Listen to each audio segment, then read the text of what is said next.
बैठो बैठो बैठो बैठो बैठो।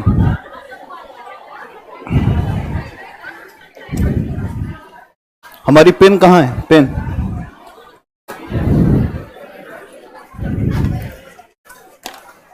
मिल गई। उसमें पानी हल्का गुनगुना।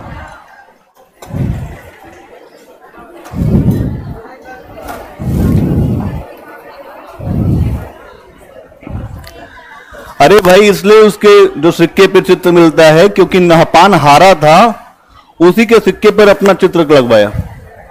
ठीक है। एक इन्होंने, हाँ,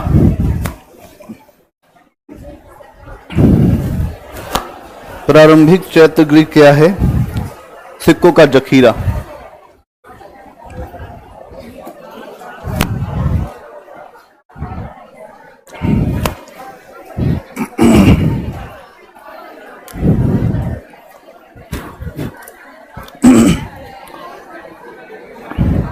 आपको एक बात समझ में आई कि जो नहपान और जो सातकर्णी का सिक्का अगर आप देखें तो गौतमी पुत्र सातकर्णी, आमतौर पे ऐसे सिक्के मिलते हैं जिन सिक्कों पर जो शासक हारा होता है उसका भी चित्र होता है और जो विजेता होता है उसका भी चित्र होता है।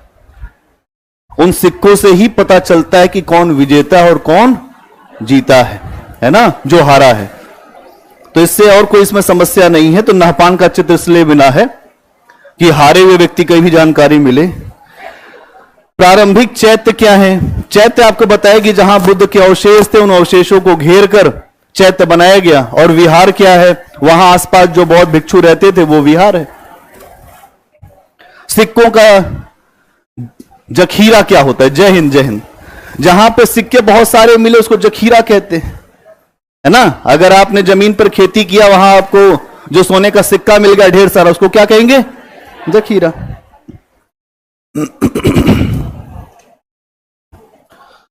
पार्थियन कौन है? ये क्यों अभी सब आ रहे हैं, उसी पे तो चर्चा ही होनी है। शक कौन है, कैसे आए, ये सब चर्चा करेंगे अभी,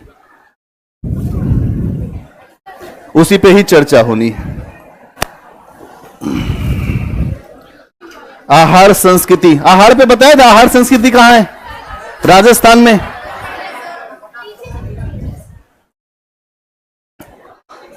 ताम्बवती भी कहते हैं आहार संस्कृति को, बताया था ना पहले। ठीक, बहुत बढ़िया, अच्छे प्रश्न, अच्छे प्रश्न।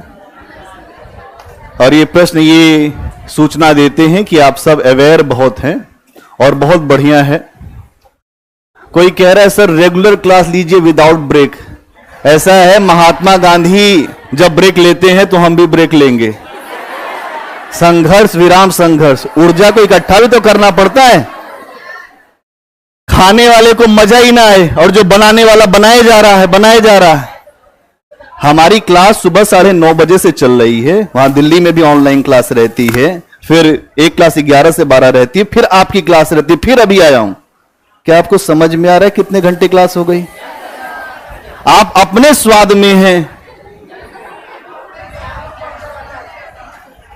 आप सोचिए कि आपको जो केवल 2 क्लास करनी है, आपको केवल अभी 2 क्लास करनी है, और भी करनी है। बहुत बढ़िया, चलिए ठीक है, अच्छी बात है, अच्छी बात है, बहुत बढ़िया। और अब हम लोग जो हैं, जो विदेशी राज्य हैं उनके ऊपर आते हैं। और कोई पूछ रहा था कि नींद को कैसे कंट्रोल किया जाए। ये एक ऐसा प्रश्न है, नींद का विषय जो है, जो नींद का विषय है, अगर आप जो नींद के विषय को देखेंगे तो ये आपके मन से जुड़ा विषय है। आपको नींद आपके मन के कारण आती है। ठीक है। भूमिदान की जानकारी, ये सातवाहनों के ही अभिलेखों से सबसे पहले भूमिदान मिलता है। एक लाइन लिखना चाहेंगे तो लिख लीजिएगा कि सातवाहनों के ही, एक लाइन वहीं लिख दो पहले, फिर आगे बढ़ेंगे। सातवाहन शासकों ने ही, एक लाइन वहीं लिख दो, सातवाहन शासकों ने ही सातवाहन शासकों ने ही सातवाहन शासकों ने ही सबसे पहले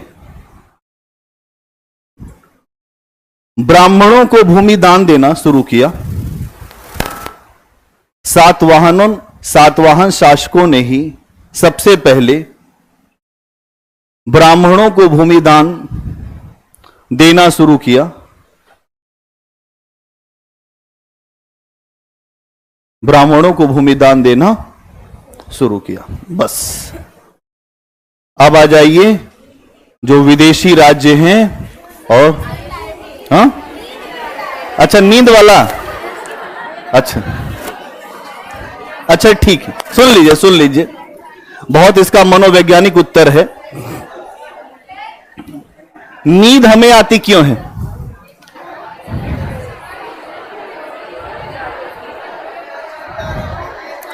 अगर ना आए अपने या तो उत्तर दे लो या हमें देने दो। अगर ना आए तो तुम हो जाओगे पागल। अगर ना आए पागल मतलब अपने आप को पा गया। अपने आप को, जो अपने आप को पा गया वही तो पागल है। अब नींद भी एक सीमा तक आनी चाहिए। नींद आनी चाहिए एक विद्यार्थी को 5 से 6 घंटे। लेकिन यहां पर अगर मौका मिले तो 11 से 12 घंटा सो जाएंगे हम। अरे भाई मौके की बात है। अगर मौका मिल जाए रविवार को, आप देखिए कितना सो सकते हैं। आप सो सकते हैं, लेकिन आप एक बात, इस बात को समझिएगा, लेकिन जब आप अपने आप से बात करते हैं और थोड़ा अंदर उतरते हैं तो आपका लक्ष्य आपके सामने रहता है। और जब आपका लक्ष्य आपके सामने रहता है तो नींद अपने आप कम होना शुरू हो जाएगी। यह मन का विज्ञान है। नींद आपके मन में जितना हल्कापन है उतनी ज्यादा नींद आएगी। आपका मन जितना ओजस्वी है, इसीलिए एपीजे अब्दुल कलाम की पुस्तक है तेजस्वी मन, इग्नाइटेड माइंड। तेजस्वी मन पुस्तक को जब भी आप पढ़ेंगे, कभी आगे चल के पढ़ें, तो उस पुस्तक में यही बताया गया कि हमारा मन बड़ा ओजस्वी है और हम अपने मन को ओजस्वी आगे अच्छे तरीके से आगे बढ़ाने की प्रक्रिया में हम सब हैं। जो जितना अपने मन पर नियंत्रण करेगा वो उतना ही बड़ा शक्ति अर्जित करेगा। मैं बहुत जो गूढ़ बात बता रहा हूं, मन के ऊपर नियंत्रण करना बहुत कठिन है। अर्जुन का पहला ही प्रश्न कृष्ण से यह है कि मन बड़ा वेगवान है, इसको कैसे रोका जाए? तो कृष्ण भगवान होके बतावे ऐसा है कि इसके लिए अभ्यास करना पड़ेगा। तो अभ्यास क्या है? मन की वृत्तियों को रोकना।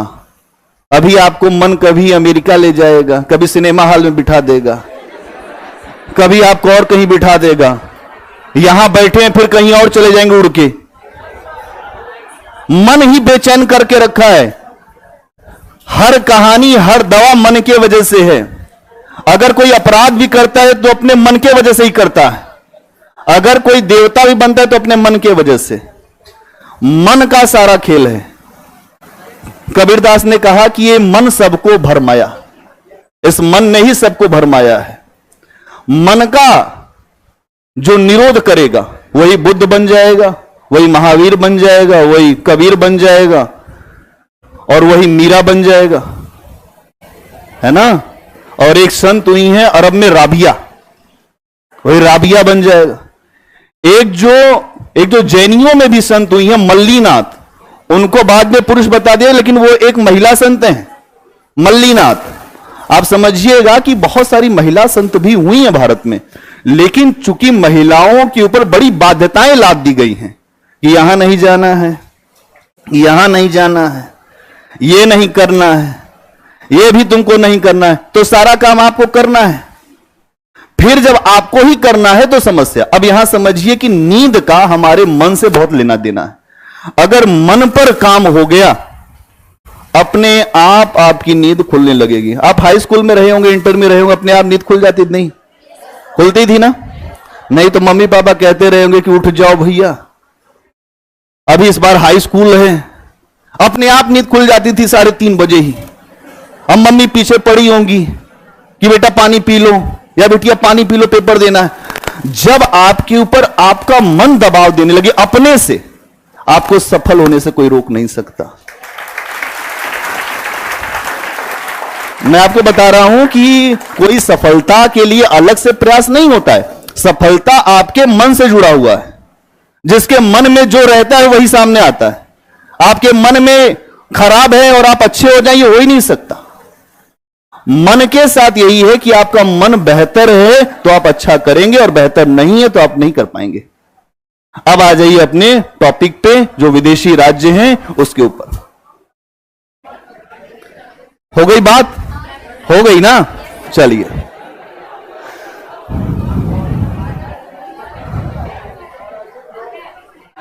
अभी आज अरविंदो की कहानी सुनाऊंगा, महर्षि अरविंद की, तो थोड़ा अपने दिमाग में रखे रहो धैर्य। अभी कहानी नहीं, जब तक इसको खत्म नहीं कर दूंगा विदेशी राज्य को, तब तक कहानी नहीं। अगर आप देखेंगे तो भारत में मौर्योत्तर काल में एक राज्य, अभी जो आपने बात किया था जो देसी राज्य थे, अब हम बात कर रहे हैं विदेशी राज्यों की।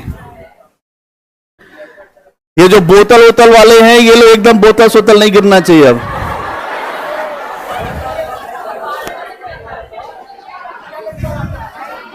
ठीक है, विदेशी राज्य अगर आप देखेंगे तो विदेशी राज्य भारत में, जब आप इस समय की स्थिति देखिए, अगर मैं आपके सामने भारत का जो नक्शा बनाऊं, मुझे बहुत आता नहीं है लेकिन इतनी बात समझ लेना, कहीं पर भी कोई केंद्रीय सत्ता नहीं है। केंद्रीय सत्ता नहीं है। अब यह समझिएगा कि कहीं पर भी केंद्रीय सत्ता नहीं है, तो केंद्रीय सत्ता जब भी नहीं होगी तो जो विदेशी व्यक्ति है वो हमेशा लालायित रहता है। आप देखेंगे कि जो गांव में जो लोग कमजोर रहते हैं, वहां पे हर व्यक्ति पहले ही खड़ा हो जाता है। क्या दिक्कत है, क्या समस्या है? नहीं, गांव में आप इस बात को समझिएगा, क्योंकि आपने उस चीज को देखा है। गांव में जो सबसे ज्यादा कमजोर है, वो उसका हर आदमी मालिक बनने का प्रयास करता है। हमको नहीं बताए, हम उसका समाधान निकाल देते। अरे तुमसे क्या मतलब, फुफ्फा बन रहे हो तुम वहां जाके। आप समझिएगा कि यहां पर समस्या इसी बात की है कि जब भी केंद्रीय सत्ता नहीं होगी, तो केंद्रीय सत्ता नहीं होगी तो विदेशी लोग हमेशा ऐसे राज्य और ऐसे देश में आक्रमण करने का प्रयास करेंगे। और भारत में इसीलिए 4 विदेशी आक्रमण हुए। सबसे पहले हिंद यवन, अभी यूपीपीसी से प्रश्न आया था, इसका सीक्वेंस मिलाइए, है ना। हिंद यवन, तो सबसे पहले कौन? हिंद यवन, सबसे पहले आई हिंद यवन। और बाद में आप देखते जाएंगे कि जो भी विदेशी बाद में आते जाएंगे वो इनको हटाते जाएंगे। जो पहले आया है उसको अपना स्थान छोड़ना पड़ेगा, उसके बाद ही दूसरा आएगा। तो हिंद यवन, उसके बाद कौन आएंगे? शक। इनके लिए एक शब्द आता है सीथियन भी, ठीक है। इसके बाद आप देखेंगे तो यहां पर आपको दिखाई देंगे पहलव। पहलव कहां के? ईरान के हैं। पहलव कहां के हैं? ईरान के। इनके लिए एक शब्द और क्या आता है? पार्थियन आता है ना, ठीक है, पार्थियन भी लिख लीजिए कहीं। और उसके बाद जो सबसे बहादुर, कुषाण। अब एक प्रश्न तो यही है जो आया, तो आपके सामने आ जाएगा कि सबसे पहले कौन आया और सबसे बाद में कौन आया। तो दिमाग बैठ गया। अब यह समझिए कि यह तो हो गया, ठीक। अब आप समझिए कि मौर्यों के बाद की भारत की राजनीति क्या है। थोड़ा सा आपको कोर कॉन्सेप्ट बताते। मौर्यों के बाद की राजनीति को अगर आप देखते हैं तो कई देशी राज्य आपको दिखाई दिए, जो शुंग वंश दिखाई दिया, कर्ण वंश दिखाई दिया, सातवाहन दिखाई दिए, और कई विदेशी राज्य आपको दिखाई दिए। और ये जो विदेशी राज्य हैं, ये अलग अलग हिस्सों में जहां इनको अवसर मिला, और सब आने वाले इसी इलाके से हैं। ये वाला इलाका, इनको जहां अवसर मिला उत्तरी पश्चिमी हिस्से से आए, और आने के बाद भारत में अलग अलग स्थानों पर ये बसने लगे, और बसने के बाद अपनी स्थितियों को मजबूत करने लगे। अब इसमें आप देखेंगे कि जब ये आए और यहां पर अपने आप को स्थापित करते हैं, तो ये अपना मूल स्वरूप भारत में बनाए नहीं रख पाए। मतलब ये भारतीय हो गए। क्या हो गए? ये जो विदेशी राज्य हैं ये भारतीय हो गए और इन सब को क्षत्रिय वर्ग में स्वीकार कर लिया गया। ध्यान समझिएगा। ब्राह्मणों को एक बात समझ में आई कि ऐसा है कि ये लेके बैठे हैं तलवार। क्या बैठे हैं? शक्ति जिसके पास है उससे पूरी दुनिया थरथराती है। और ये जितने भी आ रहे हैं ना, ये सब शक्तिशाली हल्के लोग नहीं है। ब्राह्मणों ने कहा ऐसा है, तुम हमारे भाई हो, आओ इधर, क्षत्रिय हो तुम। कौन हो? ये सब क्षत्रिय वर्ग में बाद में स्वीकार कर लिए गए। यहां आपको समझना पड़ेगा कि क्षत्रिय वर्ग में इसलिए स्वीकार करना पड़ा क्योंकि ये शक्तिशाली हैं और इनके वजह से धीरे धीरे ये लोग भी इस देश को अपना मान लेते हैं कि भारत अपनी भूमि है। क्योंकि ये लोग जहां से आ रहे थे वहां इनको बहुत संघर्ष करना पड़ रहा था। कबीले थे, अलग अलग कबीलों से आए थे, अभी आगे चर्चा करूंगा। और वहां इनका जीवन कष्टमय था। और भारत में अगर ये आ रहे हैं तो इनको एक धर्म भी मिल रहा है और यहां एक अच्छा एनवायरमेंट भी मिल रहा है और आगे बढ़ने की संभावना भी मिल रही है। एक ही वर्ग है जो इनका विरोध कर सकता है, ब्राह्मण। तो इस वर्ग को अपने पक्ष में कर लिया जाए। इन्होंने बुलाया ब्राह्मणों को, कहीं इधर आओ, कहीं बैठो, यहां बैठ गए। फिर जो तलवार निकाल लिया, रख दिया गर्दन पे। कहीं अब क्या ऐसा है, या तो अपनी गर्दन दे दो या तो हमें स्वीकार कर लो। अब आप ये बताइए कि कौन से ऑप्शन पे जाएंगे ब्राह्मण? स्वीकार करना ही पड़ेगा। इनसे कोई नहीं पूछा कि आपकी जाति कौन है, ये तो विदेशी थे। और अपने देश के लोगों की हमने खूब जाति पूछ के इतनी फजीहत किया है अपने लोगों की कि उसके लिए इतिहास कभी माफ नहीं करेगा। तो यहां यह समझना पड़ेगा कि शक्तिशाली आप हो जाइए, सब चीज खत्म हो जाएगी। कोई वर्ण व्यवस्था नहीं चलती शक्तिशाली के सामने। सारी वर्ण व्यवस्था लोअर मिडिल क्लास, जो मिडिल क्लास और जो निचले वर्ग के लिए, और कोई वर्ण व्यवस्था किसी के लिए नहीं चलती। अब यहां इस बात को समझ गए। अब आप देखिए, सबसे पहले हिंद यवन। आ जाइए हिंद यवन पे। हिंद यवन, हिंद यवन क्यों कहला रहे हैं? क्योंकि ये हिंद में आ रहे हैं, है ना, हिंदुस्तान में आ रहे हैं, तो हिंद यवन कहलाए। आप देखेंगे कि हिंद यवन जो सिकंदर के समय से ही भारत में आने का प्रयास कर रहे हैं। आपको याद होगा कि सिकंदर भी जो यूनानी है ना, और सिकंदर ने भारत पर आक्रमण किया तो वहां राजा था पुरु। कौन था? पोरस या पुरु, है ना। कई बार पोरस से सिकंदर हारा, लेकिन आखिरी युद्ध में पोरस हार गया। और जब पोरस हार गया तो आप देखेंगे कि पोरस के हारने के बाद जब सिकंदर ने उसको पकड़ा तो पोरस के अंदर एक अलग तरीके का आत्मविश्वास था, बहुत शानदार। तो सिकंदर ने कहा कि क्या बर्ताव किया जाए पोरस? एक राजा के साथ जैसा बर्ताव होता है वैसा होना चाहिए मेरे साथ। आप राजा, मैं भी राजा। हमने भी आपको कई बार पकड़ा था, छोड़ दिया।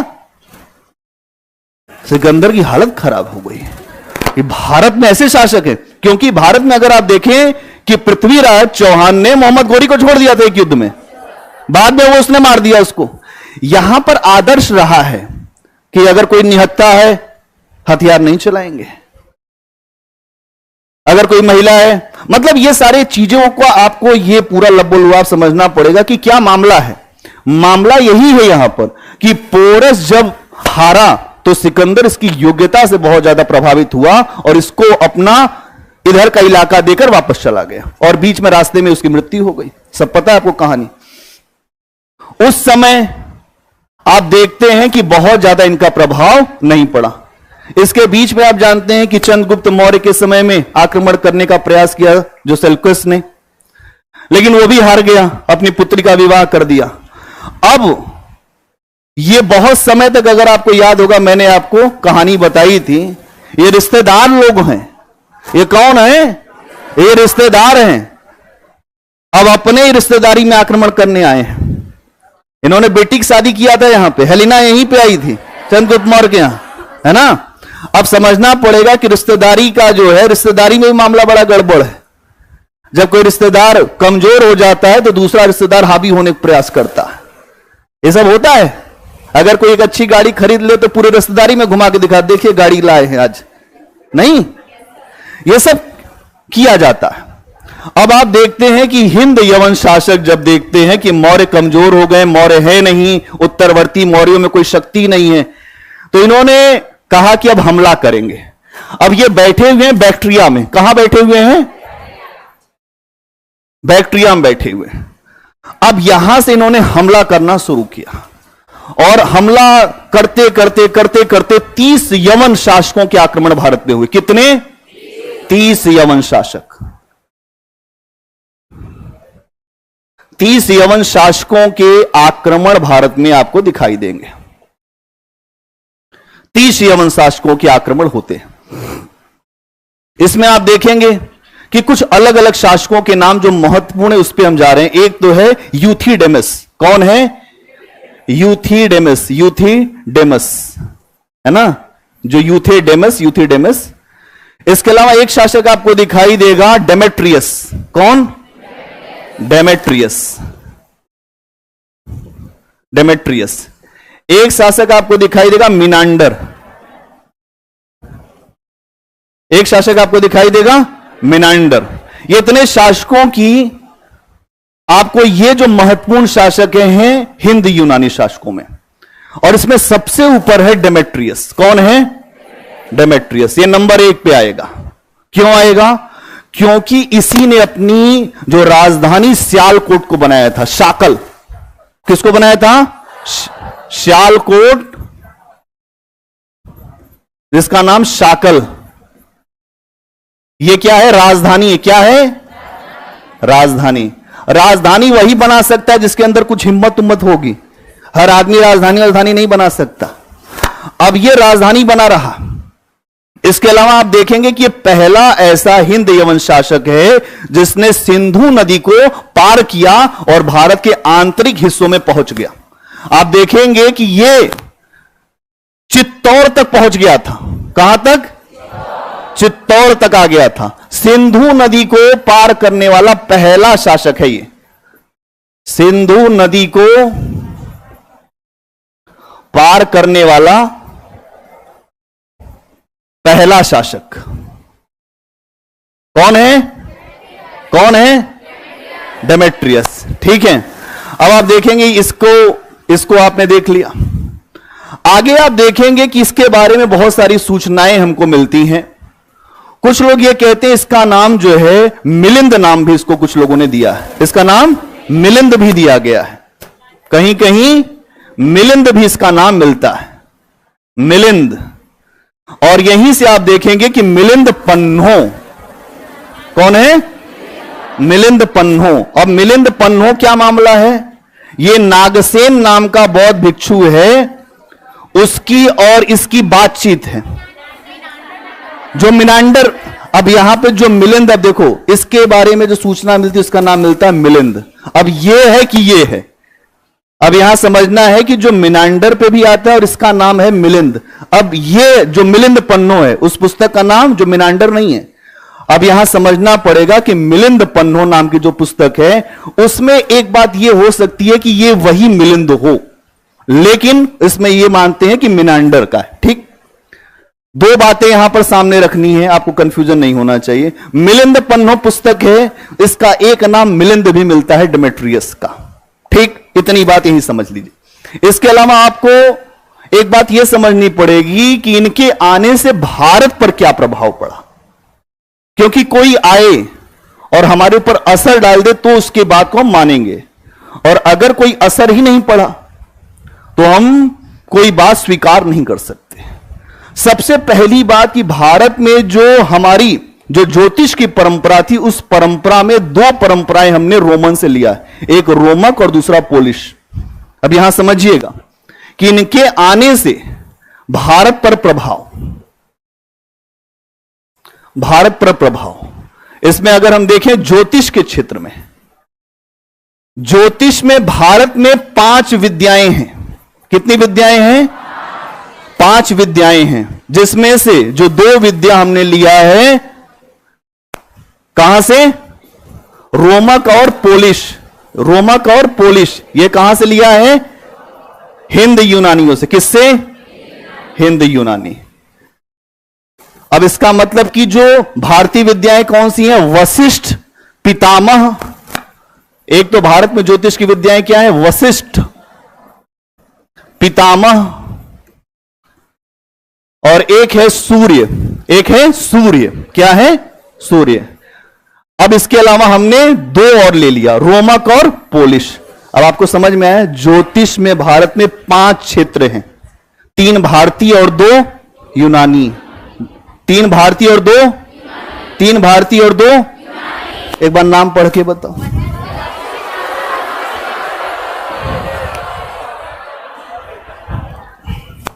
क्या क्लियर हुआ?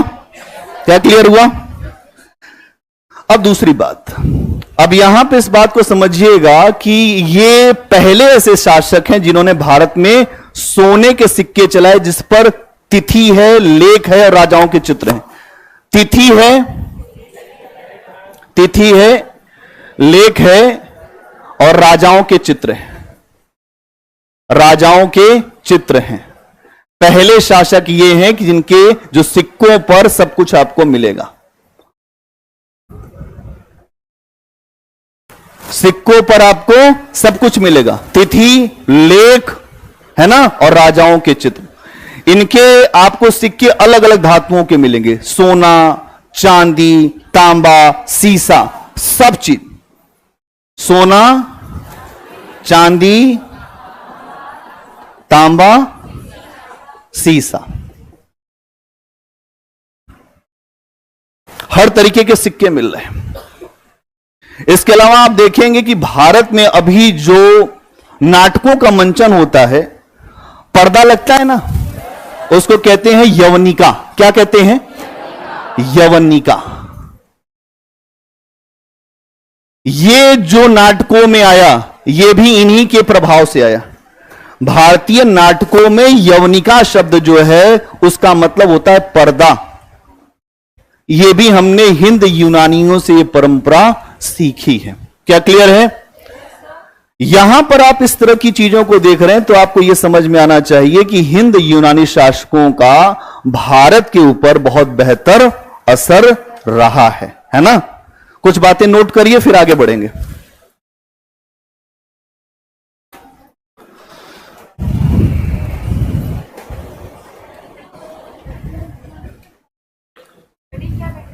हेडिंग बनाइए, हिंद यूनानी शासक। हिंद यूनानी शासक। हिंद यूनानी शासक।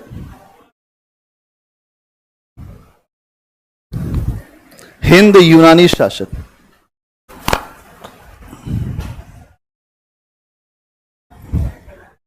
इन शासकों का क्षेत्र, हिंद यूनानी शासक, इन शासकों का क्षेत्र हिंदू कुश पर्वत के आसपास का था। इन शासकों का क्षेत्र हिंदू कुश पर्वत, हिंदू कुश पर्वत के आसपास का था। हिंदू कुश पर्वत के आसपास का था। वहीं लिख दीजिएगा बैक्ट्रिया, वहीं बैक्ट्रिया लिख दीजिएगा ब्रैकेट बना के, बैक्ट्रिया। हिंदकुश पर्वत के आसपास का था।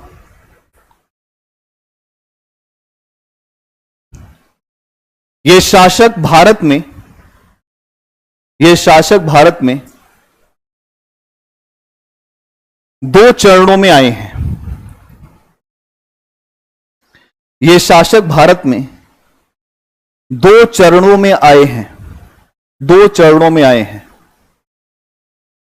पहला चरण, 2 चरणों में आए हैं। 2 लेयर्स आपको दिखेगी। 2 चरणों में आए हैं। पहले चरण पे आ जाइए।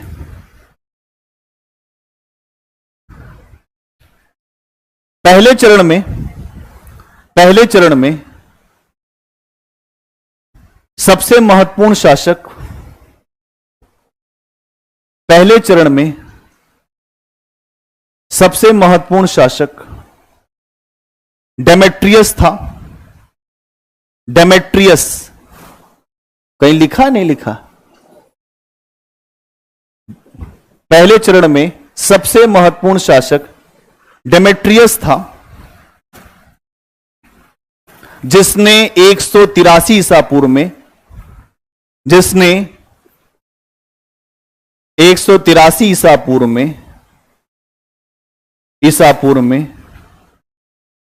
पश्चिमोत्तर भारत में आक्रमण किया था। पश्चिमोत्तर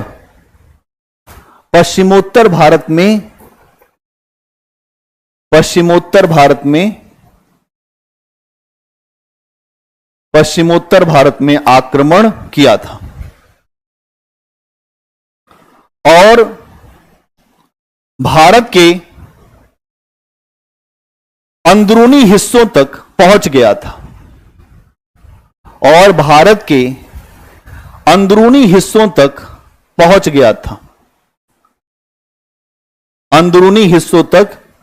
था। वहीं ब्रैकेट में लिखिए कि सिंधु नदी को पार करके अंदरूनी हिस्सों तक पहुंच गया था। सिंधु नदी को पार करके एवं अपनी राजधानी श्यालकोट को बनाया। श्यालकोट कहां है अभी? पाकिस्तान में। श्यालकोट को बनाया एवं अपनी राजधानी श्यालकोट या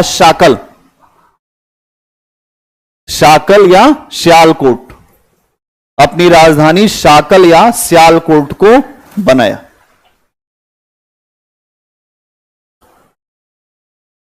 आपको याद होगा कि पुष्यमित्र शुंग पर आक्रमण किया था लेकिन हार गया था। अभी आपको पीछे बताया था, एक लाइन लिख लो, भूल जाओगे तुम।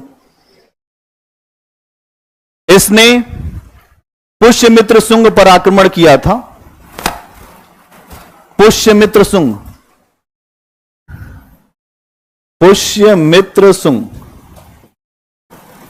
इसने पुष्यमित्र शुंग पर आक्रमण किया था किंतु हार गया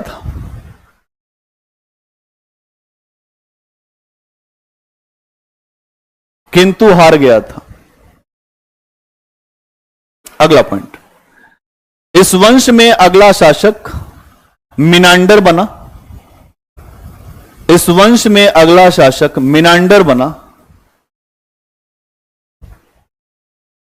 इसने भी शुंग वंश पर आक्रमण किया।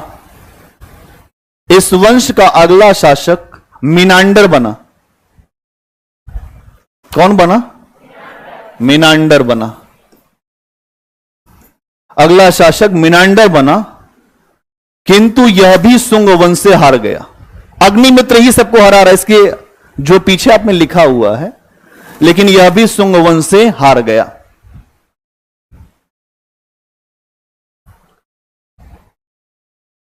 अगला पॉइंट, किंतु इसके बाद भी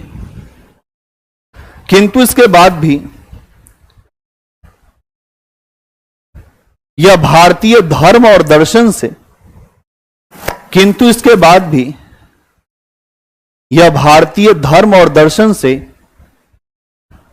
बहुत ज्यादा प्रभावित हुआ।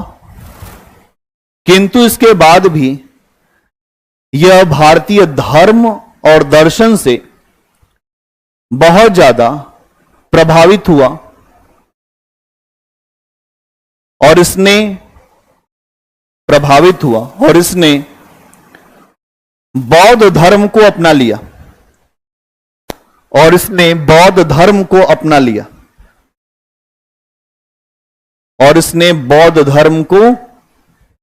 लिया। वही ब्रैकेट में लिख दीजिएगा, पहला विदेशी है जिसने बौद्ध धर्म अपनाया था। पहला विदेशी, वही लिख दीजिए, पहला विदेशी है जिसने बौद्ध धर्म अपनाया था, अंडरलाइन कर देना।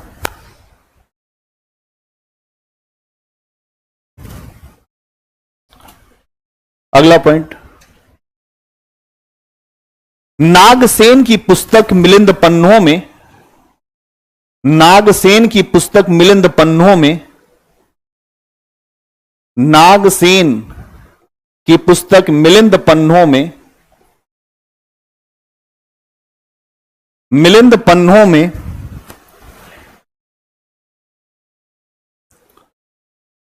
मिलिंद पन्नों में मिनांडर की सूचना मिलती है। मिलिंद पन्नों में मिनांडर की सूचना मिलती है, जहां जहां वह नागसेन से अपनी जिज्ञासाएं पूछता है, जहां वह नागसेन से अपनी जिज्ञासाएं पूछता है, जहां वह नागसेन से अपनी जिज्ञासा मतलब प्रश्न, अपनी जिज्ञासाएं पूछता है। हो गया? अगला पॉइंट,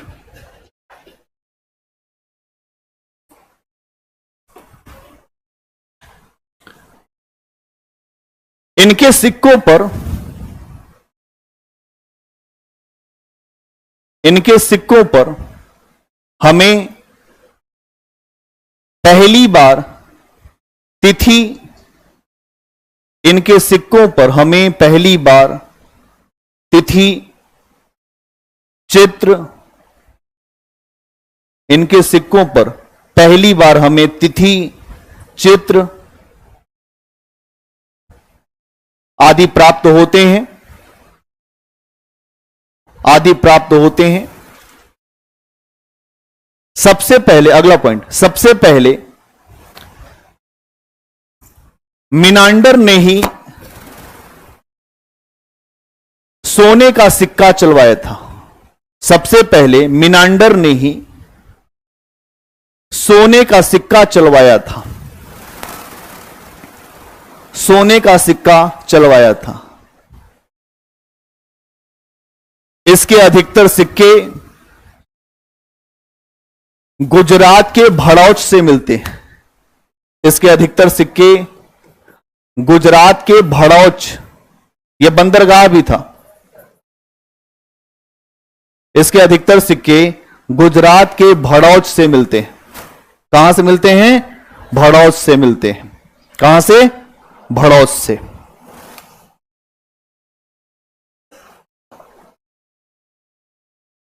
ठीक है, चलिए, भड़ौच से मिलते हैं। हाँ, क्या कह रहे? कहानी? अरे यार, कहानी अभी कितना सुन लिए तुमने, कहानी की बात कर रहे हो। बड़ी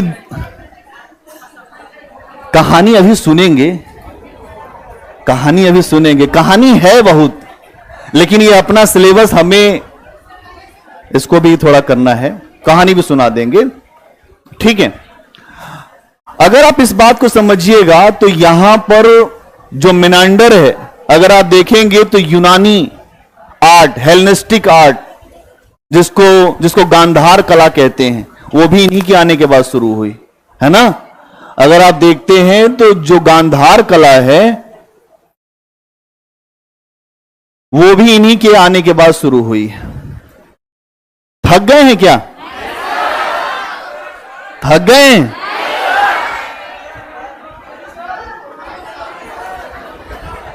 अभी हम ले आएंगे कहानी पर, रुक जाओ। कहानी बहुत बढ़िया है, आपके जीवन में असर डालने वाली। थोड़ा समय लेके सुनाएंगे उसको। तो यहां समझिए इस बात को कि आपने ये देखा कि इन्होंने जो सोने के सिक्के चलाए, इनके सिक्कों पे आपको तिथियां मिल रही हैं, चित्र मिल रहे हैं, और ये सारी चीजें आपको दिख रही हैं। ये हो गया पहला चरण। अगर हम इनके दूसरे चरण की बात करें कि इनका जो दूसरा चरण है उसमें क्या हुआ, तो कुछ लिखा है? तो जो पहला चरण हो गया लिख लिया ना? हाँ, अभी नहीं लिखा पहला चरण? हाँ, ठीक है।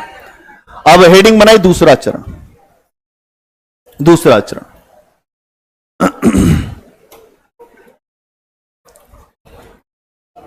इस चरण में, जो दूसरा चरण, इस चरण में इस चरण में यूक्रेटाइड, इस चरण में यूक्रेटाइड नाम का शासक, इस चरण में यूक्रेटाइड, यह लिखा हुआ, इस चरण में यूक्रेटाइड नाम का शासक हमें दिखाई देता है, हमें दिखाई देता है। इसी वंश में आगे चल के, इसी वंश में आगे चल के, इसी वंश में आगे चल के आंतियोकस नाम का शासक होता है। इसी वंश में आगे चल के आंतियोकस, आंतियोकस नाम का शासक होता है, आंतियोकस नाम का शासक होता है। जो आंतियोकस नाम का शासक होता है, जो हेलियोडोरस को अपना राजदूत बनाकर, अब देखिए हेलियोडोरस जुड़ेगा, जो हेलियोडोरस, किसको? हेलियोडोरस को अपना राजदूत बनाकर, हेलियोडोरस को अपना राजदूत बनाकर शुंग शासक भागभद्र, हेलियोडोरस को अपना राजदूत बनाकर शुंग शासक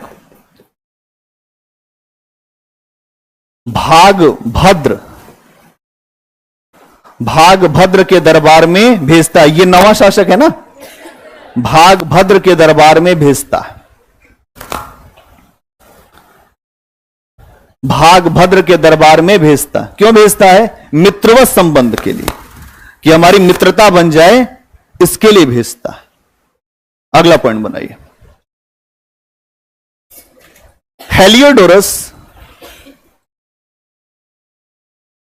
भागवत धर्म से प्रभावित होकर, हेलियोडोरस भागवत धर्म से प्रभावित होकर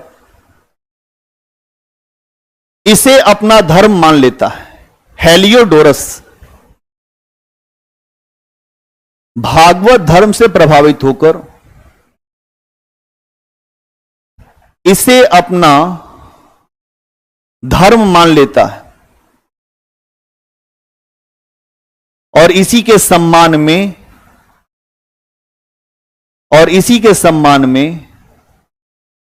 गरुण ध्वज अभिलेख, गरुण ध्वज अभिलेख, गरुण ध्वज अभिलेख, इसी को विदिशा लेख भी कहते हैं। गरुण ध्वज अभिलेख, गरुण ध्वज अभिलेख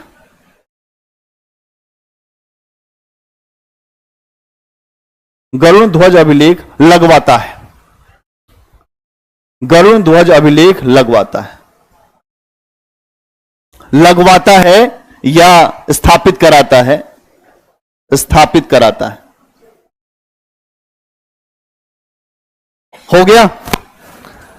अब इनका भारतीय संस्कृति पर प्रभाव, अगला पॉइंट बनाएंगे कि यूनानियों का भारतीय संस्कृति पर प्रभाव, यूनानियों का भारतीय संस्कृति पर प्रभाव। आ रही बात समझ में कि नहीं? पहले बताओ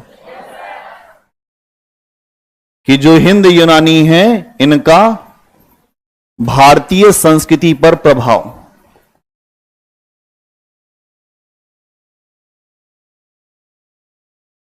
भारतीय संस्कृति पर प्रभाव क्या पड़ा? भारतीय संस्कृति पर प्रभाव,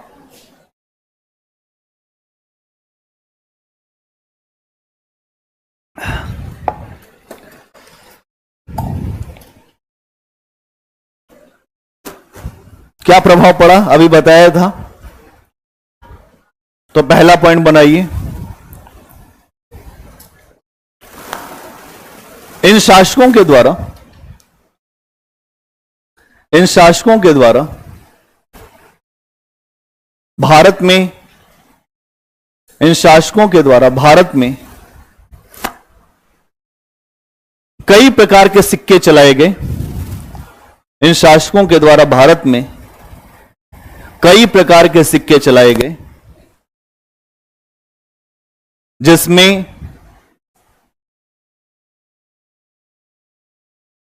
तिथियां, जिसमें तिथियां, तिथि मतलब डेट, जिसमें तिथियां, चित्र, जिसमें तिथियां, चित्र, लेख, जिसमें तिथियां, चित्र, लेख आदि हमें दिखाई देते हैं, आदि हमें दिखाई देते हैं।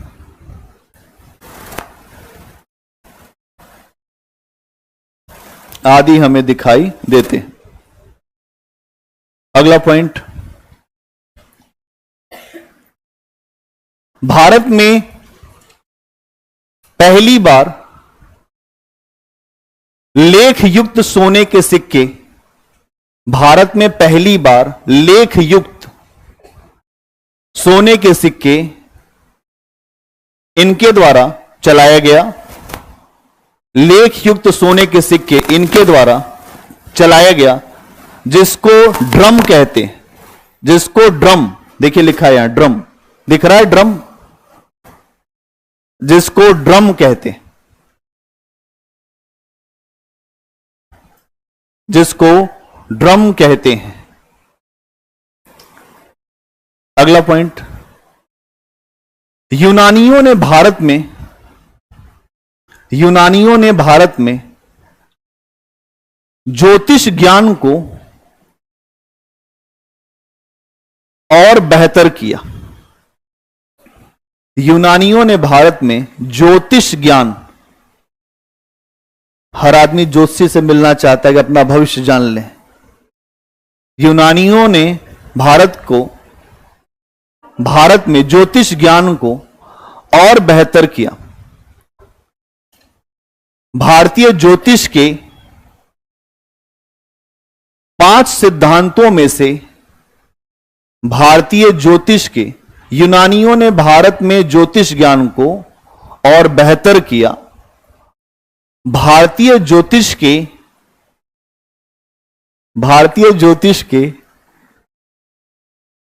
5 सिद्धांतों में से 2 सिद्धांत, भारतीय ज्योतिष के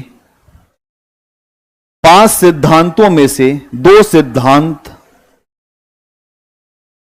इनके द्वारा दिए गए हैं, इनके द्वारा दिए गए हैं। कौन कौन से? रोमक, पोलिश, रोमक और पोलिश। कौन कौन से? रोमक और पोलिश। इसके पहले का आपने लिखा था ना कि सूर्य, नहीं लिखा था? कहीं लिखा, ये लिखा है, वही ब्रैकेट में लिख दीजिए। 3 और हैं, वशिष्ठ, पितामह और सूर्य। वशिष्ठ, पितामह और सूर्य। वशिष्ठ, पितामह और सूर्य। ठीक है। अगला पॉइंट, हिंद यवन शासकों ने भारत में नाटकों के अंदर पर्दे का प्रचलन कराया। हिंद यवन शासकों ने भारत में नाटकों के अंदर पर्दे का प्रचलन कराया। तो क्या शब्द मिलता है? यवनिका। क्या मिलता है? यवनिका। हिंद यवन शासकों ने भारत में नाटकों में पर्दे का प्रचलन कराया। तो पर्दा मतलब यवनिका, पर्दा मतलब यवनिका। अगला पॉइंट, इन शासकों के द्वारा भारत से, इन शासकों के द्वारा भारत से, कुछ लोग कह रहे हैं सर आप जो ज्योतिष एकदम ठीक होती है। हां होती है, अभी नहीं बताऊंगा, होती है ज्योतिष ठीक। भारत से भारत से, इन शासकों के द्वारा भारत से काली मिर्च और गरम मसाले, काली मिर्च और गरम मसाले अपने देश में ले जाते थे। काली मिर्च और गरम मसाले अपने देश में ले जाते थे। काली मिर्च के लिए यवन प्रिय शब्द आता है। काली मिर्च के लिए, काली मिर्च के लिए यवन प्रिय शब्द आता है। काली मिर्च के लिए यवन प्रिय कौन शब्द आता है? यवन प्रिय।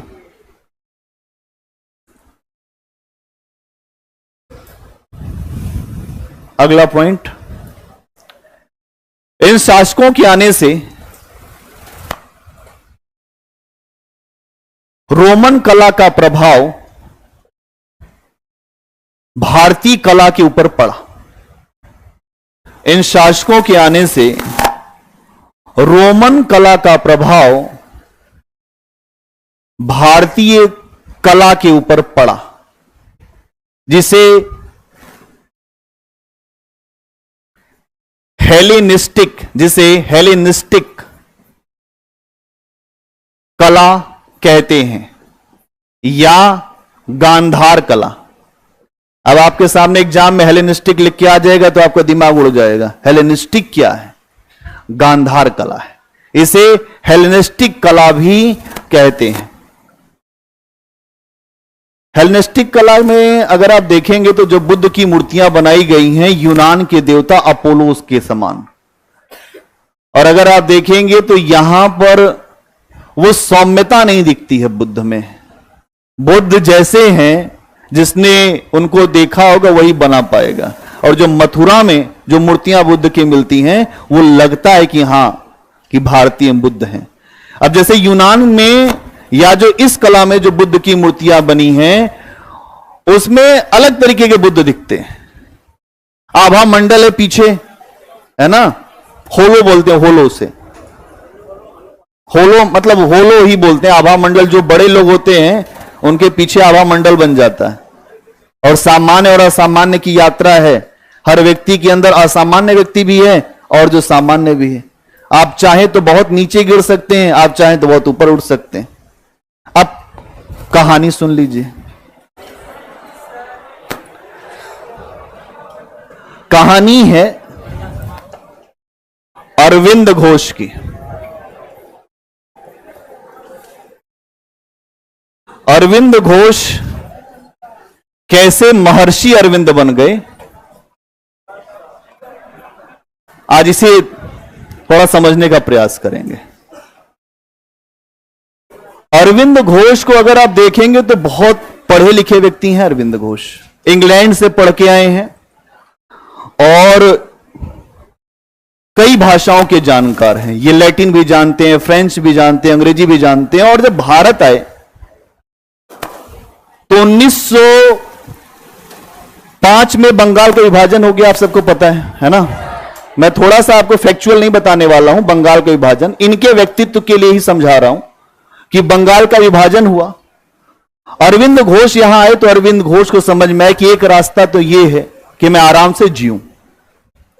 तो बड़ौदा में नौकरी करने लगे, जो प्रोफेसर की, एक कॉलेज में पढ़ाने लगे। पढ़ाते पढ़ाते पढ़ाते इनके दिमाग में एक बार आया कि अध्ययन किया जाए। तो भारतीय धर्म, दर्शन, उपनिषदों का अध्ययन किया इन्होंने, क्योंकि इनके दिमाग में यह था कि वेस्टर्न चीजें अच्छी हैं तो क्या हमारी चीजें बहुत ज्यादा खराब हैं। अगर हमने अध्ययन नहीं किया, उसके पहले ही बोल दिया, इसका मतलब कि अभी आपके पास ज्ञान है नहीं। और लोग ऐसे ही आपको मिलेंगे कि वो अध्ययन किए बिना बोल देते हैं किसी के ऊपर। यहां आप देखेंगे कि अरविंद जो है अध्ययन करते हैं अपनी संस्कृति का, और अध्ययन करने के पश्चात इन्होंने भारत में एक माहौल बनाया। और एक जो पत्र निकालते थे वंदे मातरम, कौन सा? वंदे मातरम। जो वंदे मातरम पत्र निकाला और एक इसी बीच में घटना हो गई, अलीपुर बम कांड। अलीपुर बम कांड 1908 में हुआ ये, है ना। अलीपुर बम कांड में एक बात आई सामने कि जो वंदे मातरम पत्र निकालते हैं उसके संपादक जो हैं वही सबसे खतरनाक आदमी है। अरविंद घोष के और भी भाई हैं, बारिंद कुमार घोष इन्हीं के भाई हैं, है ना, अनुशीलन समिति वाले 4 भाई हैं, चारों क्रांतिकारी हैं। सबसे खतरनाक क्रांतिकारी यही हैं जो गरम दल के हैं। अरविंद घोष को जेल में डाल दिया गया और जिस जेल में डाला गया वो 6x6 का कमरा था और उसमें कोई भी इनसे मिल नहीं सकता था। ऐसी जेल जहां कोई इनसे मिल नहीं सकता।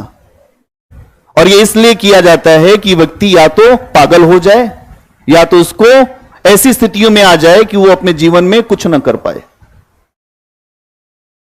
अरविंद घोष डाल दिए गए जेल में, जो विदेश में पढ़ा व्यक्ति है और केवल इस अपराध में जेल गया कि आपके वजह से युवा जो हैं उत्साहित हो रहे हैं और अपनी आजादी के लिए संघर्ष कर रहे हैं। युवाओं के ऊपर इनका बड़ा असर था, बहुत ज्यादा असर डालते थे। इनकी ऐसी अपनी रणनीतियां हुआ करती थी। अब उस जेल में जब ये गए कोई बोलने वाला नहीं, एक ही पात्र मिला, उसी में खाना भी खाना है, उसी से नहाना भी है और उसी से हर काम करना है, A to Z। इतने बड़े आदमी को अब आप समझिए। और ये लगभग 7 से 8 दिन इनको यही समझ में आया कि अब मेरा क्या होगा। ये अपने जेल के अंदर से जो देखते थे बाहर तो पेड़ पौधे दिखते थे, कुछ जानवर दिखते थे, न इंसान, कोई नहीं, इनको अलग कर दिया गया बिल्कुल समाज से। वहां इनको कुछ अनुभव हुए और इन्होंने अपने मन की शक्ति को समझा कि मन में अगर ईश्वर आ जाए या मन के अंदर दूसरों के प्रति दया आ जाए, ममता आ जाए, करुणा आ जाए, जो बुद्ध को आया होगा हो सकता है इनको भी आया हो। वो एक ही घटना है, वो एक ही क्रांति है, जिस भी महान व्यक्ति में अगर आप देखें वो एक ही तरह की चीज बनेगी। अरविंद 7 दिन तक इनसे कोई भी ना बोल रहा है, खाना आ रहा है तो उसी तरीके का खाना जिसको कोई भी जानवर भी नहीं खाएगा। बहुत इलीट वर्ग के हैं ये। अचानक ये हुआ कि इनको मृत्यु दंड मिलेगा और जब मृत्यु दंड की बात आई तो इनको ऐसा अनुभव हुआ कि मुझे कृष्ण दिख रहे हैं उसी जेल से। अब सोचिए, एकांत में आपका जो विनाश भी हो सकता है और उत्थान भी हो सकता है। लोग कहते हैं कि जेल जाना कहीं कुछ नहीं है।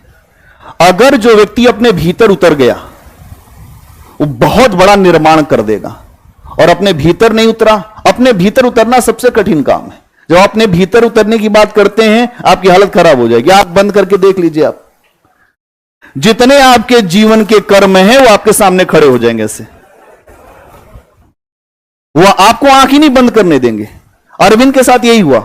7 दिन तक उनके मन ने उनको बड़ा परेशान किया, लेकिन 8वें दिन अरविंद का मन रुकने लगा एक जगह और उस मन के अंदर बहुत सारे विचार आए कि लोगों को क्षमा करो, लोगों के साथ अच्छा व्यवहार करो। महामानव बनने की श्रेणी यही है। और वहीं पर इनको बहुत सारे इनलाइटमेंट हुए और आप अचानक देखेंगे कि इनके खिलाफ माहौल था। और इसी समय आप देखेंगे कि जो नरेंद्र गोसाई उसकी हत्या भी होती है। कन्हई लाल दत्त जो सरकारी गवाह बन गया था, नरेंद्र गोसाई जिसने पूरी इंफॉर्मेशन दिया था। अब ये सब घटना और इनको कोई फर्क नहीं। ये गए, मुकदमा इनका था लगा हुआ। जो जज था वो इंग्लैंड में इनके साथ पढ़ा हुआ था। जो जज था, आप देखिए, जो प्रकृति वो भी फैसला करती है। अगर आप ठीक हैं तो वो भी फैसला कर देगी। जज जब इनको देखता है कहता है यार तुम यहां कैसे? कहे हम ही अभियुक्त हैं मेन यहां पर। C.R. दास की ऐसी पैरवी हुई। C.R. दास ने कहा ये भारतीय दर्शन और भारतीय आध्यात्मिकता दोनों को प्रस्तुत कर रहे हैं। इनके द्वारा भारतीय युवाओं को जागृत किया जा रहा है। और अगर आप देखेंगे तो राष्ट्रीय शिक्षा के लिए अगर आप देखें 1905 के बाद अरविंद घोष ही पहले प्रिंसिपल बनाए गए थे। इतिहास पढ़ा है, नहीं पढ़ा अभी कुछ? अरविंद घोष ही जो प्रिंसिपल बनाए गए थे, अभी वो कॉलेज जहां ये प्रिंसिपल बने थे जादवपुर यूनिवर्सिटी है, अभी वो जादवपुर यूनिवर्सिटी है जिसके प्रिंसिपल बने थे। अब ये समझिए कि वहां ये जाते हैं, सीआर दास इनकी पैरवी करते हैं, ये छूट जाते हैं। और ये छूटने के बाद क्या पूछना चाहते? हाँ हाँ, क्या माफीनामा नहीं, इन्होंने एक भी जगह अपने माफीनामा को नहीं दिया। ठीक है, इनकी जो पैरवी करते हैं, सीआर दास उस समय के सबसे बड़े वकील थे, सीआर दास उस समय के सबसे बड़े बैरिस्टर थे, अलग से बोगी लगती थी उनके लिए, इतने बड़े बैरिस्टर थे। और प्लस मैंने अभी आपको बताया कि जब वो इनकी पैरवी होने लगी और ये छूट गए, हर व्यक्ति को सजा हुई, इनको सजा नहीं हुई। छूटने के बाद ये सीधे किसी से नहीं बात की और ये सीधे चले गए पांडिचेरी, और वहां श्री अरबिंदो आश्रम की स्थापना हुई। बाद में इनकी एक शिष्या थी जो फ्रांस की थी। आप समझिएगा कि ऐसे भारत में मनीषी हुए हैं कुछ लोग जिन्होंने यह बताया कि अगर आपने सबके कल्याण के बारे में सोचा तो वो ईश्वर आपको वहीं सामने ही दर्शन दे देगा। अंग्रेजों के समय में जितना शोषण हुआ कैदियों के साथ, आज जो भारतीय जेल में अच्छी व्यवस्था, खाने की व्यवस्था, वो महर्षि अरविंद का दर्शन है। उन्होंने कहा जेल में पशुओं से भी नीचे व्यवहार होता है, क्योंकि मैं जेल में खुद रहकर आ रहा हूं। तो अभी आप देखते हैं कि अरविंद का दर्शन इसलिए पढ़ाया जाता है कि हम मानवतावादी हैं, हमारे भीतर मानवीय चेतना है और हम एक महामानव। इनके यहां आता है सुपरमैन। जब आप अपना स्वार्थ छोड़ देते हैं तो आप सुपरमैन की अवस्था में चले जाते हैं। और वहां अगर कोई व्यक्ति आपके खिलाफ आके आ जाएगा सामने, तो आपका वैसे कुछ नहीं कर पाएगा। क्यों? क्योंकि वो नेचुरल पावर जो है वो आपकी मदद करने लगेगी। ये इन्होंने सिद्ध करके जेल से ही दिखा दिया, और जेल में ही इनको सारी अनुभूतियां हुई।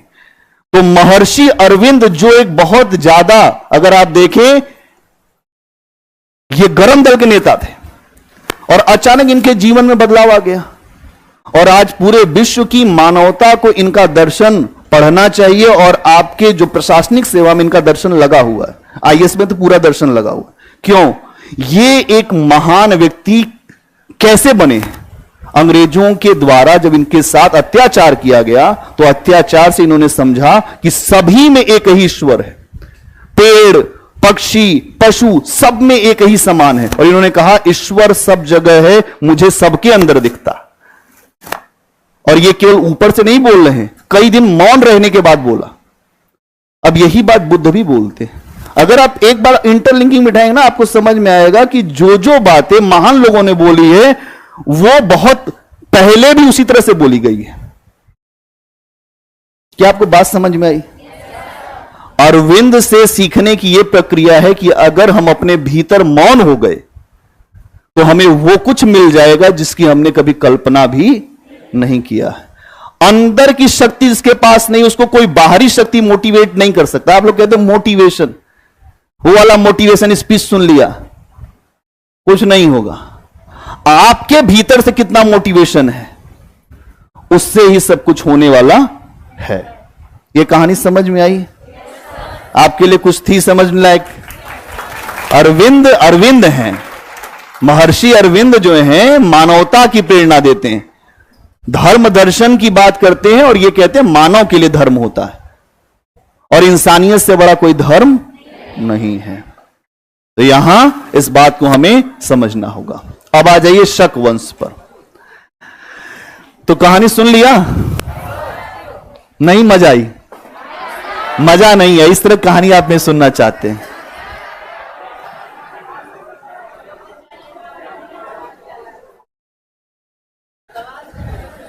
हाँ?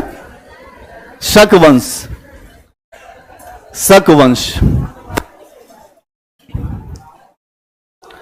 जो शकवंश को आप देखेंगे तो 90 बीसी में भारत में आए। जो 90 बीसी में, ये आप देखते हैं कि भारत में मौर्योत्तर काल में जो दूसरा बड़ा आक्रमण इन्हीं का हुआ, शकों का। ठीक है, ये आए थे बोलन दर्रा को पार करके, बोलन दर्रे से आए थे। ठीक है, इनको अगर आप देखेंगे तो ये जो बोलन दर्रे से आए थे और ये मध्य एशिया के कबीले से थे। कहां से थे? मध्य एशिया के जो यूची कबीला था वहां पर, मध्य एशिया के यूची कबीले से आए थे।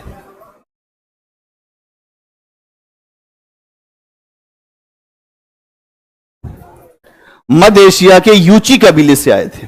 ठीक है, और यहां के अगर आप जो शासकों को देखेंगे तो ये अपने आप को क्षत्रप कहते थे। क्या कहते थे? क्षत्रप। क्षत्रप कहते थे अपने आप को। और अगर आप देखेंगे तो इनके जो भारत में राज्य जो इनका है, ये उत्तर तथा पश्चिम भारत में इनका राज्य आपको दिखाई देगा। उत्तरी हिस्से में और आपको पश्चिमी हिस्से में। कई जगह भारत में रहे थे, इनके अलग अलग हिस्से हैं। अगर आप देखेंगे तो ये खाना बदोश थे, अभी मैंने आपको बताया। इनकी जो पश्चिमोत्तर शाखा थी, इनकी भारत में मुख्यतः 4 शाखाएं थी। कितनी शाखाएं थी? 4 शाखाएं थी मुख्यतः। 5 मिलती हैं, लेकिन आप ये मानो कि मुख्य शाखाओं की चर्चा हम लोग करेंगे। एक तो आपको शाखा दिखाई देगी पश्चिमोत्तर शाखा। कौन सी? पश्चिमोत्तर शाखा।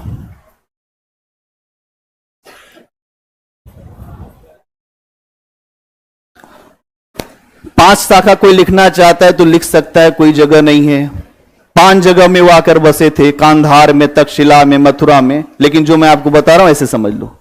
फिर दूसरी शाखा क्या है? उत्तरी शाखा। कहां पर? उत्तरी शाखा। इसके अलावा आप देखेंगे उत्तरी शाखा के अलावा जो दक्षिणी शाखा इनकी दिखेगी आपको, और इसके अलावा एक शाखा दिखेगी पश्चिमी शाखा। पश्चिमी शाखा। 4 मुख्य शाखाएं हैं। 5 आपने पढ़ा है, 4 मुख्य शाखा है। और अगर आप देखेंगे तो इन 4 शाखाओं का ही भारत में एक महत्वपूर्ण स्थान है। ठीक, अब आप इस बात को समझिएगा कि इनका जो राज्य बना है, इस राज्य बनने के पीछे के आधार क्या है। भारत में जब शक आए तो भारत में शकों का आगमन युद्ध में तेजी की सूचना था, युद्ध में तीव्रता की सूचना था, और ये बहुत तीव्र गति से युद्ध लड़ते थे। आप समझिएगा कि जब भारत में शक आते हैं तो घोड़ों का बहुत बेहतर जो प्रयोग किया गया इनके द्वारा, ये तीव्र तरीके से युद्ध लड़ते थे। और जो घुड़सवारों का महत्व इनके आने के बाद बढ़ गया। मतलब शकों का आगमन भारत में घुड़सवारों के ऊपर की बात। मतलब यहां पर आप देखेंगे तो युद्ध का पैटर्न ही बदल गया। पहले जो घुड़सवारों की बात नहीं थी, पहले भारत में हाथी से युद्ध बहुत ज्यादा लड़ा जाता था, हाथियों का प्रयोग खूब होता था। लेकिन जब शक आए तो शक ने बैटल का पैटर्न ही चेंज कर दिया। और आप देखेंगे इस पैटर्न को बदलने के कारण ही इनको सफलता मिली। ठीक है, और इसके अलावा और क्या आपको दिखाई देता है यहां? ये आपको यह भी दिखाई देगा कि इन्होंने सबसे ज्यादा चांदी के सिक्के भारत में चलाए। सबसे ज्यादा चांदी के सिक्के चलाए। इसके अलावा सिल्क रूट पर कंट्रोल करने वाले पहले शक हैं, है ना। सिख जो सिल्क रूट है, चाइना से जो आता है, वो सिल्क रूट इनके द्वारा सबसे पहले कंट्रोल किया गया है। ठीक है, इतनी बात समझ में आ गई? तो एक बात लिख दीजिए,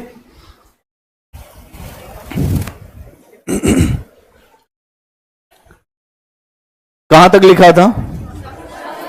कुछ लिखा नहीं है इसमें? ठीक। मौर्योत्तर काल में भारत पर आक्रमण करने वाले, मौर्योत्तर काल में भारत पर आक्रमण करने वाले दूसरे शासक शक थे। मौर्योत्तर काल में भारत पर आक्रमण करने वाले दूसरे शासक शक थे। ये मध्य एशिया के निवासी थे। ये मध्य एशिया के निवासी थे और स्वयं को क्षत्रप कहते थे। ये मध्य एशिया के निवासी थे और स्वयं को क्षत्रप कहते थे।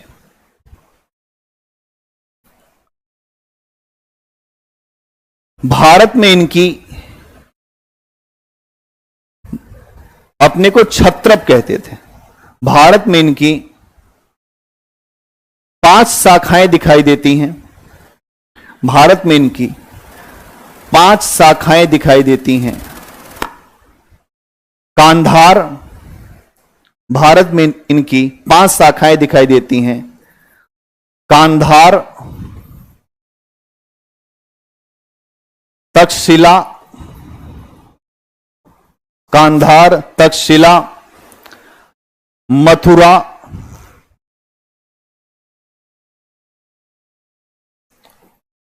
है ना, मथुरा,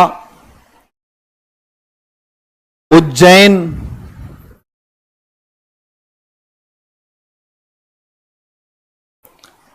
और नासिक। उज्जैन और नासिक, है ना, नासिक हो गई जो 5 शाखाएं। आगे बढ़िए।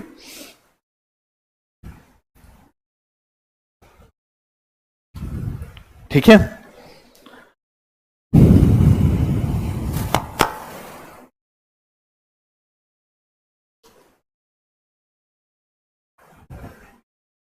अगला पॉइंट बनाइए।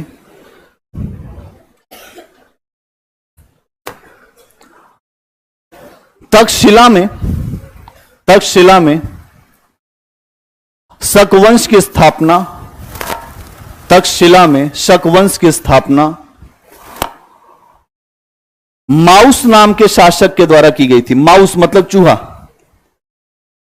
तक्षशिला में शक वंश की स्थापना माउस नाम के शासक के द्वारा की गई थी।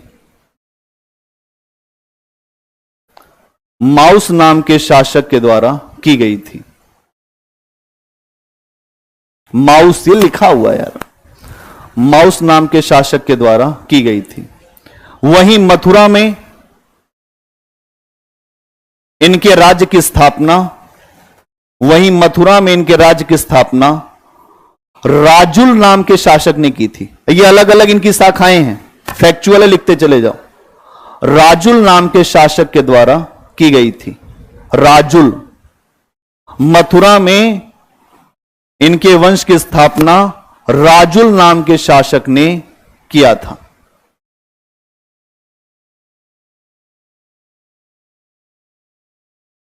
ठीक है,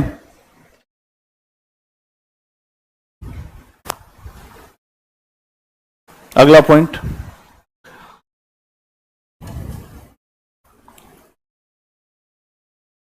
नासिक का शक शासक नहपान था। नासिक का शक शासक नहपान था, जो गौतमी पुत्र सातकर्णी से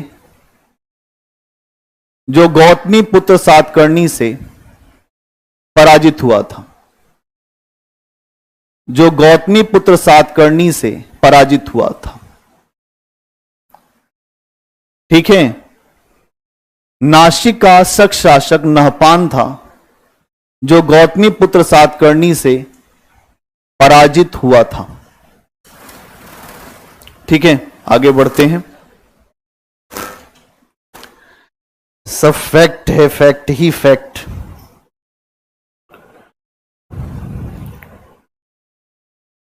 अगला पॉइंट बनाइए। इस वंश का सबसे शक्तिशाली शासक उज्जैनी का रुद्रदामन था। इस वंश का सबसे शक्तिशाली शासक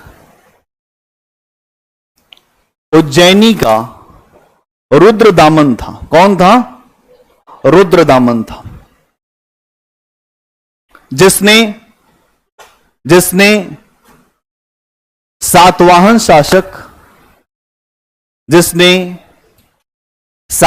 शासक वशिष्ठी पुत्र पुलुमावी को, जिसने सातवाहन शासक वशिष्ठी पुत्र पुलिमावी, इसके पहले लिखा है, पुलिमावी को पराजित किया था। और चंद्रगुप्त मौर्य के समय बनी झील, और चंद्रगुप्त मौर्य के समय बनी झील, वहीं ब्रैकेट में लिख देना सुदर्शन झील। चंद्रगुप्त मौर्य के समय बनी झील, ब्रैकेट में सुदर्शन झील, सुदर्शन झील का जीर्णोद्धार कराया था। जीर्णोद्धार मतलब क्या होता है? हां, जीर्णोद्धार कराया था। जीर्णोद्धार मतलब होता है कि टूट गई होगी तो उसको ठीक कराया था।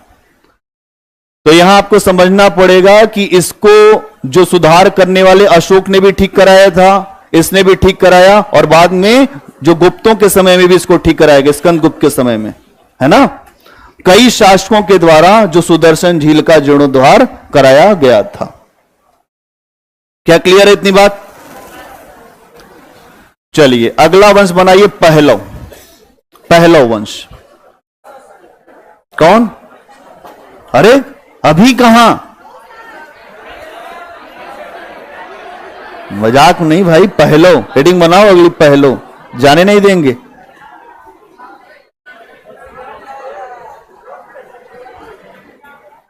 इसको कर लो बस, इसके बाद छोड़ देंगे। पहलव है ना। अगर आप देखेंगे तो ईरान की तरफ से आक्रमण करने वाला ये तीसरा समूह है। कहां से है? तीसरा समूह है, ये तीसरा वर्ग है जो आक्रमण करने आता है। अब सबको पता चल गया कि भैया भारत चलो वही बढ़िया चल रहा है इस समय, जो चलेगा वही जीतेगा।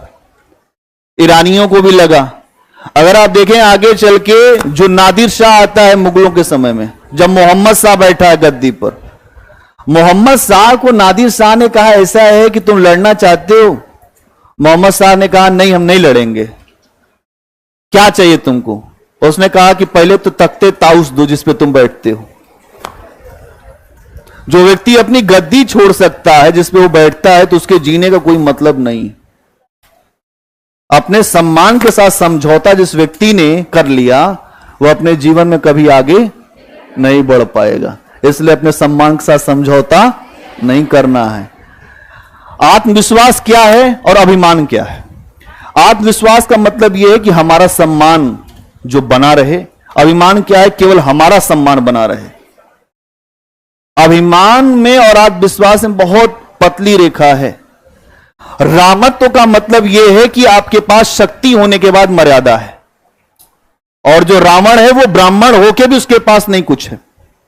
अगर आप रावण को देखिए, ये दोनों ही प्रतीक हैं। ये क्या है? अगर आप ऐसे मत मानते हो, न राम को मानते हो न रावण को मानते हो, लेकिन जो प्रतीक के रूप में आपको मानना पड़ेगा। राम क्या है? मर्यादा के साथ सौम्य है। शक्ति बहुत है लेकिन सौम्यता उतनी है। और जो रावण के साथ क्या है? शक्ति है, अभिमान बहुत ज्यादा है, सब कुछ मिल गया है। वो पुजारी था, वो एक पुजारी था, पूजा करता था, भगवान शिव को प्रसन्न किया, उनसे शक्ति ले लिया, और उसके बाद फिर उन्हीं के हिमालय को उठाने लगा जाके, जो कैलाश पर होता है कि उठा के देखें कि हमारे पास शक्ति आई कि नहीं। ऐसे चेला होते हैं भगवान शिव के, वरदान पाते फिर उन्हीं को हिलाते हैं, उठो। एक बार जो पार्वती जी ने कहा कि ऐसा है कि हमारा तो यहां रहते रहते मन उब गया है, ये क्या सिस्टम बना रखे हो, न यहां पे कोई रहने की व्यवस्था है न कुछ है, खाली खाली आकाश। कहे अरे तुम क्या घर में रहोगी? नहीं, कहे अच्छा घर बनाओ। तो कुबेर को कहा गया, तो कुबेर ने बना दिया सोने की लंका बढ़िया। समझिए बात को। तो सोने की लंका बना दिया कुबेर ने। तो भगवान शिव ने कहा कि इसमें अगर कोई जो पुरोहित आ जाता, पूजा करा देता तो अच्छा रहता, पार्वती उसके बाद चला जाएगा। तो ये खोजा गया कि अपना कौन चेला है। रावण उस समय कहा मेरे रहते कोई और पूजा कराएगा, मैं आऊंगा। पूजा कराया 3-4 दिन तक लगातार। पार्वती जी को बहुत अच्छा लगा, इतना अच्छा घर भाई जो सोने का बना हो तो अच्छा लगेगा ही। रावण ने कहा कि भगवान बड़ी अच्छी पूजा करवाई है, आपने तो देखा ही सब कुछ, कहे कुछ उपहार मिलेगा क्या? भगवान शिव हैं, भोलेनाथ, कहे जो मांगना है मांग लो, जो मांगना है तुम मांग लो। पहली बार ऐसा कोई व्यक्ति होगा जो गृह प्रवेश कराने गया, उसी का गृह मांग लिया।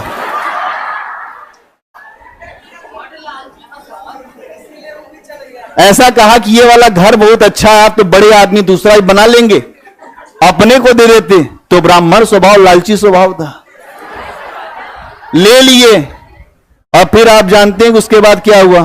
तो माता पार्वती ने कहा कि भाई ये ही काम करना था तो क्यों बनाया, जब तुमको दूसरे को ही देना है। कह देखो ऐसा अपना नंदी, ये जो बूढ़ा बैल, इस पे चलो, वहीं पर कैलाश पर्वत पे ही गुजारा होगा। यहां के लोग बड़े ठग टाइप के हैं, आम जनता। और अगर आप देखिए ना, शिव क्या है? हर व्यक्ति इस दुनिया का शव है। क्या है? सब मरने की प्रक्रिया में, और शिव कभी मरते नहीं। इसीलिए शिव अलग हैं और शव अलग है। ये सब के सब जो प्रतीक हैं। जब विष पीने की बारी आई तो कोई नहीं तैयार हुआ, हर आदमी भाग खड़ा हुआ, जितने देवता सब भाग खड़े हुए। तो बुलाया गया जो बैठे थे शिव ध्यान में, ऐसा है कि विष निकला है। कहे तो पियो तुम लोग। कहे नहीं नहीं, हम लोग के बस की बात नहीं है। तो शिव ने विष पिया। इसका मतलब क्या है? जो विष पिएगा वही अमृत दे सकता है। जिसने विष नहीं पिया वो ये सोचे कि मैं अमृत दे दूंगा, ये है ही नहीं, संभव ही नहीं है दुनिया में। बुद्ध ने विष पिया, अमृत दिया दुनिया को। तो महावीर ने विष पिया, अमृत दिया दुनिया को। फिर गुरु नानक ने विष पिया, अमृत दिया दुनिया को। जो विष पिएगा, जो मीराबाई विष पीती हैं तो मरती ही नहीं। विष आपको समझ में आई? ये कहानी आपको मजेदार लगेगी। अरविंद की कहानी मजेदार नहीं लगी, उन्होंने विष पिया था, उन्होंने भी विष पिया अपने मन का। तो यहां समझना पड़ेगा कि ये किस तरीके से चीजें चल रही हैं। ठीक है, पहलो वंश में इसको पूरा करके ही चलेंगे। 2 लाइन लिखो।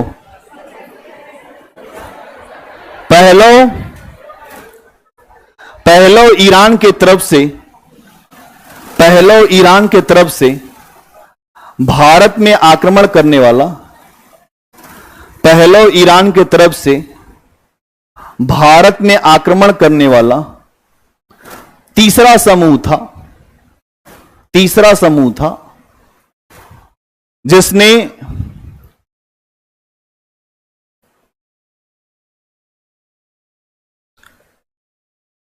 पेशावर को अपनी राजधानी बनाया।